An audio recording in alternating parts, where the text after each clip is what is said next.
ովքեր ծնվել են 4, այո, 13, 22,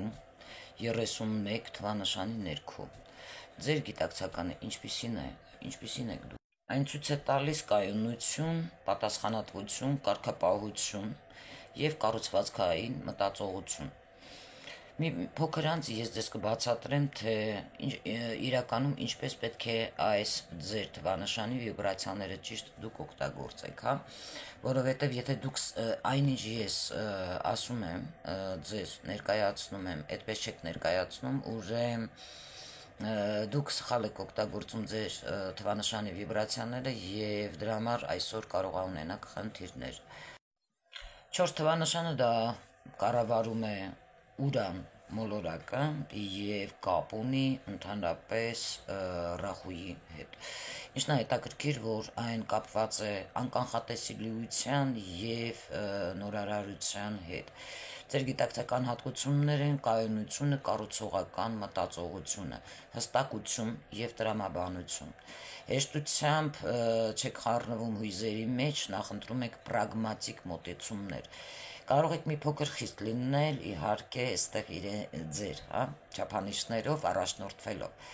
Ուժեղ ներքին կարգապահությունն է եւ պատասխանատվության զգացողությունը։ Ովքեր ծնվել են 13 թվանշանի ներքո, սա կապ ունի կարմայական թրթռանքի հետ էներգիայի, այսինքն մեկին գումարում են 3, այստեղ 3 էներգիա է, հավասար է 4-ի, որը կապված է վերածննդի քայքայման ու վերակառուցման հետ։ Ձեր գիտակցական հատկություններն են հզոր աշխատասիրություն եւ կարգապահություն,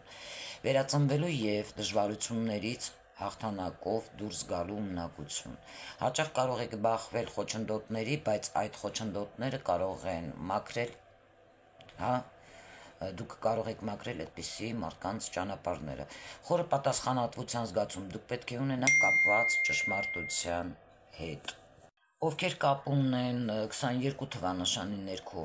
հետ եւ ծնվել են այս թվանշանին, երկուսին գումարում են 2, անում է 4, հա, հիմնական կառուցողական եւ ինքը բավականին մանիպուլյատիվ թրթռանքների